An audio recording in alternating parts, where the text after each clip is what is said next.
What the hell is functional fitness and why is everybody so obsessed with it recently? Hey, I'm Dr. Anthony Davis and we're going to talk a little bit about functional fitness. It seems to be a craze that doesn't really have a good definition.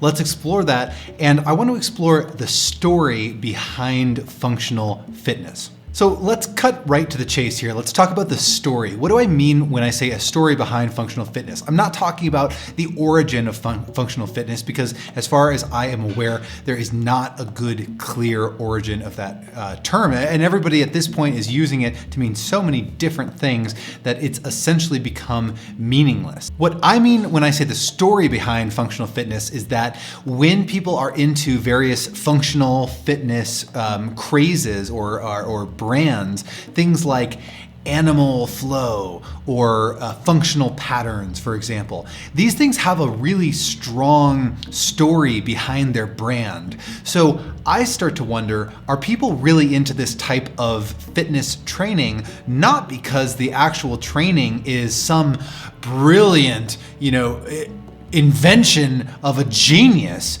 or is it really that they're just into it because the person who created this fitness program is really good at storytelling? So for example, let's take this whole animal flow movement of people, right? Or the movement subculture. Well, there's a story behind that, which is, well, we should be able to move like an animal and be sort of ancestral, and we should be close to nature, and we should be we're painting a picture of a certain type of person, a way that human beings should, quote, should live, right? So is crawling around like a lizard somehow functional for human beings? I don't know. I personally don't think it's necessary, but if it's fun, that's fine. I think people like animal flow because they like the story, they like the brand, they like the characteristics that, people who like animal flow also think that we should be close to nature, that we should go back to our roots, our evolution. Cool, fine. If you like that story, all power to you. If you like the exercises as well, then even better. Cool, go do it. Nothing wrong with it. But I don't think that something like animal flow has some unique, amazing, paradigm-shattering ethos, or I should say methodology, that is better than traditional general strength and conditioning. So again, if we're talking about story, let's be honest.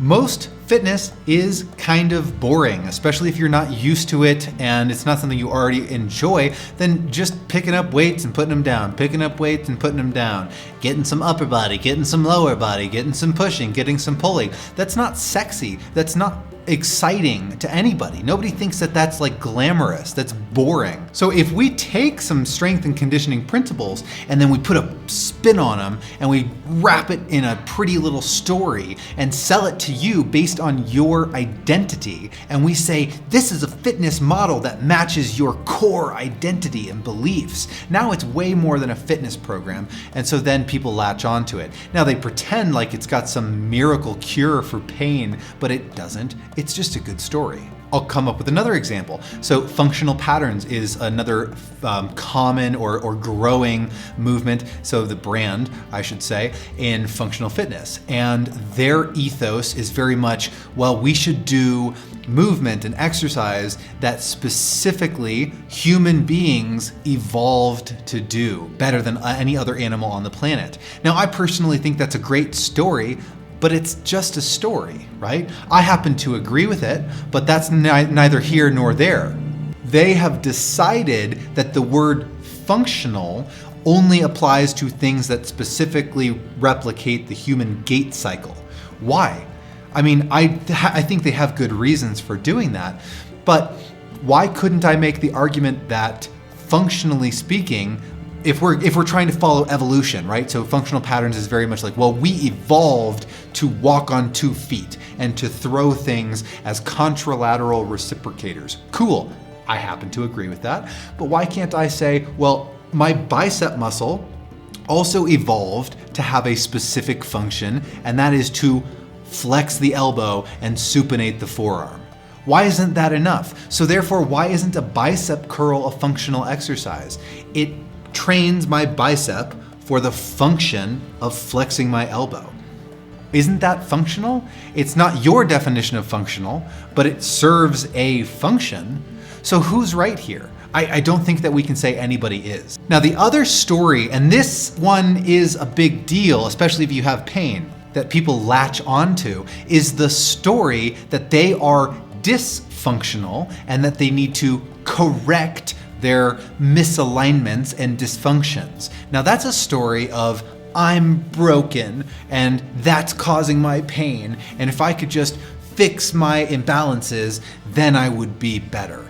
Now, unfortunately, when we actually research asymmetry, alignment, posture, and skeletal deviations and muscle activation, we find that in the research, those things do not have a strong correlation to pain. So fixing those things, which is very, very difficult, may or may not actually have an impact on your pain. So it may not actually matter in the first place. But if you're used to feeling broken, then you need a story that matches your identity. My identity is broken and asymmetrical. Therefore, I need a fitness program or a rehab program that agrees with my sense of self. If my sense of self is broken, I need a program that tells me I'm broken, that confirms my belief, and then says they're gonna fix me, even if it's total bullshit. In other words, people would rather have a fitness program that pats them on the back and says, yeah, the things that you already think about yourself,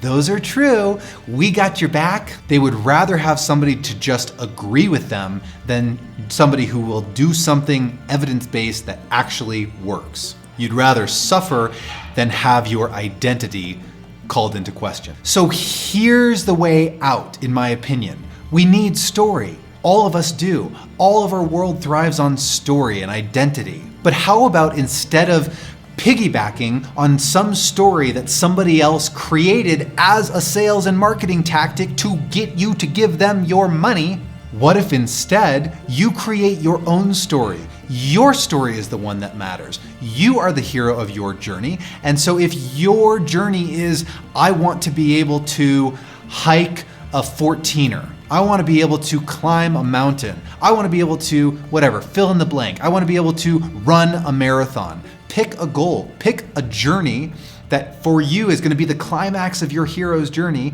Pick the slow and steady steps that it's going to take for you to get there over a long time, something meaningful to you, and build that story for yourself. Fuck functional patterns, fuck animal flow, fuck all these different, knees over toes guy. Whatever it is, they made a story to sell to you. What is your fucking story?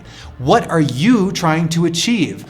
What is your treasure that the dragon is hoarding in the mountain?